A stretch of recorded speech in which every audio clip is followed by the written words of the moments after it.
Hello friend, स्वागत है आपका हमारे चैनल फार्मासिस्ट एक्टिवेशन 1155 में। आज हम डिस्कस करेंगे अपने बी फॉर्म 5th सेमेस्टर में इंडस्ट्रियल फार्मेसी फर्स्ट सब्जेक्ट जो हमारा जिसमें हमारे यूनिट 4 चल रही थी उसका हम लेक्चर 6 डिस्कस करेंगे। और इससे पहले के टॉपिक अकॉर्डिंग टू सिलेबस हम अपने यूट्यूब चैनल पर अपलोड कर चुके हैं। यदि आपने इससे पहले के टॉपिक ना देखें सबसे पहले आप वो वीडियो देखें, और आपके लिए लेक्चर 5th का लिंक इसी वीडियो को डिस्क्रिप्शन बॉक्स में मिल जाएगा। तो production facility and controls for parental preparations के बारे में हम इस टॉपिक में डिस्कस करेंगे, जिसमें हम डिस्कस करेंगे कि हमारे जो प्रोडक्शन फैसिलिटीज़ यानी कि किसी भी पेरेंटल प्रिपरेशन को हम बनाते हैं तो उस समय पर हमारे लिए क्या उसकी मतलब फैसिलिटीज़ होनी चाहिए, किस तरह का हमारा वहाँ पर एनवायरनमेंट वगैरह होनी चाहिए। तो इसके बारे में हम जो इस टॉपिक में बहुत ही आसान तरीके से समझने की कोशिश करेंगे। हमारा नाम है सिलियन सिंह। आपको उसमें रिक्वेस्ट है, प्लीज़ आप हमारे चैनल को सब्सक्राइब करें, अपने दोस्तों के साथ शेयर करें। वीडियो पसंद आए तो प्लीज़ लाइक करें। तो चलिए वीडियो को शुरू करते हैं।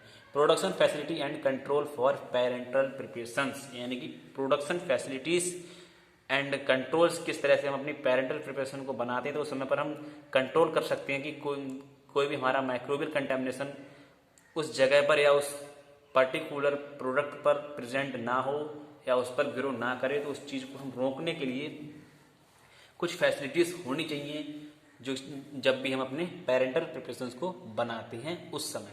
तो इसके बारे में जो है हम डिस्कस करेंगे। तो इसका पॉइंट है first, the design of aseptic area are depend upon requirement and economic condition of pharmaceutical industry. ठीक है, बेसिकली जो हमारा डिजाइन ऑफ एसेप्टिक एरिया का डिजाइन है वो डिपेंड है रिक्वायरमेंट पर एंड कुछ इकोनॉमिक कंडीशंस होती हैं हमारी फार्मास्यूटिकल इंडस्ट्री की उस पर। ठीक है, तो इसके बारे में हम डिस्कस करेंगे। इसमें हमारा नेक्स्ट पॉइंट बनता है condition to be maintains are, और जो भी हमारी फार्मास्यूटिकल इंडस्ट्री में हम अपनी पेरेंटल प्रिपरेशन या किसी भी मेडिसिन को बनाते हैं तो उसकी जो भी रिक्वायरमेंट्स हैं उस कंडीशंस मेंटेन करने की, तो वो हमारी वेरियस टाइप में जैसे कि स्टेप बाय स्टेप लिखी हुई है। इनके बारे में हम वो डिस्कस करते हैं। फर्स्ट है हमारी इन्वायरमेंटल कंट्रोल, किस तरह से हमारा इन्वायरमेंटल की जो आसपास का जो वातावरण है वो किस तरह से कंट्रोल होगा। And second, traffic lights, general cleaning, clean room, cleaning of air, personal requirements. अब हम इन स्टेप्स के बारे में एक एक करके अच्छे तरीके से डिस्कस करेंगे। तो फर्स्ट हमारी जो स्टेप है वो है इन्वायरमेंटल कंट्रोल्स, यानी कि हमारे आसपास का वातावरण किस तरह से कंट्रोल होगा। तो environment control is difficult for different areas, यानी कि जो हमारा इन्वायरमेंट है वो डिफिकल्ट है, जो कि अलग अलग एरिया के हिसाब से उसके लिए जो है कंट्रोल किया जाता है। जैसे कि हमारा clean up area, compounding area, filling area, packaging area. ठीक है, इवेल्यूशन और टेस्ट जो हम करते हैं फॉर इवेल्यूशन ऑफ एनवायरनमेंट के लिए उसे हम कंट्रोल करते हैं आर, जैसे कि particle counts and select two agars and STA sample और रोडक पैलेट्स। ठीक है, इस तरह से हम उसके लिए इवेल्युएट करते हैं अपने इन्वायरमेंट के लिए।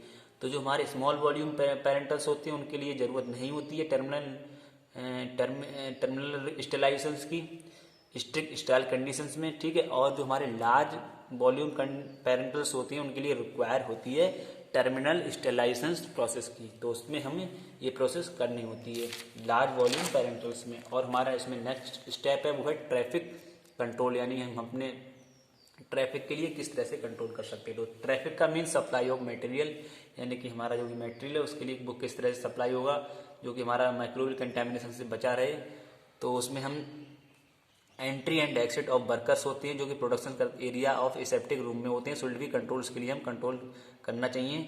एक prescribe procedure should be follow, एक प्रेस्क्राइब प्रोसीजर है जो कि फॉलो होना चाहिए for entry in aseptic area, यानी कि जब हम एसेप्टिक एरिया में एंट्री करते हैं तब। ठीक है, और द पर्सनल कैन एंटर, जब कोई भी हमारा पर्सनल जो है उसमें एंटर करता है एसेप्टिक एरिया में तो ओनली आफ्टर, वो तभी उसमें एंटर करेगा जब उसके चेंज दिया क्लोथ, यानी कि उसे अपने कपड़े मतलब चेंज करवा देना चाहिए। और बियर कवर्स होना चाहिए, फेस मास्क वगैरह लगा हुआ होना चाहिए, हैंड एंड शूज़ और उसके शूज़ पहने हुए, कवर पास थ्रू एयरलॉक, और वो यानी कि जो भी पर्सन उसमें एसेप्टिक एरिया में एंटर करे वो बहुत ही अच्छी तरीके से जो है कवर होना चाहिए, एयरलॉक होना चाहिए।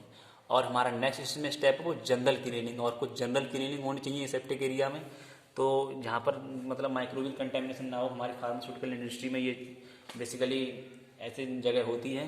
तो microbial and particulate contamination can be prevent by, इसके लिए मतलब रोक सकते हैं adopting measure for cleaning a cleaning schedule should be develop and follow for equipment wall ceiling daily and monthly basis of floors before and after production cycle. ठीक है, next step है हमारी इसमें क्लीन रूम। हम जो हमारा जो room होता है सेप्टिक एरिया का, उससे भी क्लीन होना चाहिए जहाँ पर हमारा, जिससे कि माइक्रोबियल कंटामिनेशन ना हो।